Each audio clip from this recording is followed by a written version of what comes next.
Di tengah pesatnya modernisasi dan pertumbuhan sektor pariwisata, kebutuhan akan pembangunan infrastruktur yang berkelanjutan dan berorientasi pada kepentingan masyarakat dinilai semakin mendesak.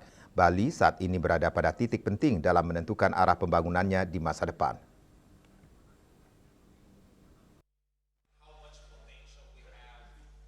Pendiri Bali Nexus, Ronaldo Orlovsky, mengatakan pertumbuhan yang tidak terkendali berpotensi mengancam keberlanjutan pulau yang selama ini dikenal memiliki kekayaan alam, budaya, dan tradisi yang kuat.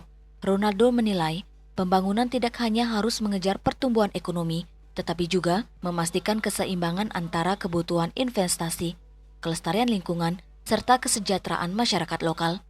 Ia mengajak pemerintah, pelaku usaha, dan investor untuk mengubah pendekatan pembangunan dengan mengedepankan prinsip keberlanjutan. Menurut Ronaldo, pembangunan infrastruktur ke depan perlu dirancang lebih ramah lingkungan, memperhatikan daya dukung wilayah, serta melibatkan masyarakat dalam proses perencanaan dan pelaksanaannya. Dengan demikian, pertumbuhan ekonomi dapat berjalan seiring dengan pelestarian alam dan budaya Bali. Ia juga menegaskan bahwa investasi yang berkualitas adalah investasi yang mampu menciptakan nilai jangka panjang, membuka lapangan kerja, serta memberikan dampak positif bagi komunitas lokal.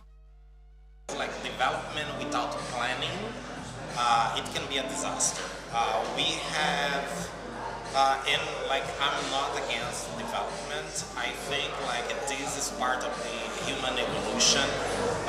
However, there are many ways to integrate community sustainability, and I believe that the island, Bali's island, is for its people, and we need to create developments in the island which integrate and bring like more quality of life for the local community as well, not only for the tourists.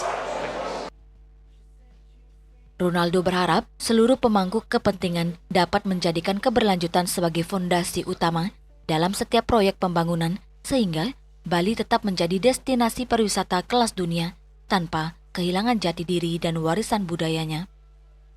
Ari Wiratmaja, Bali TV.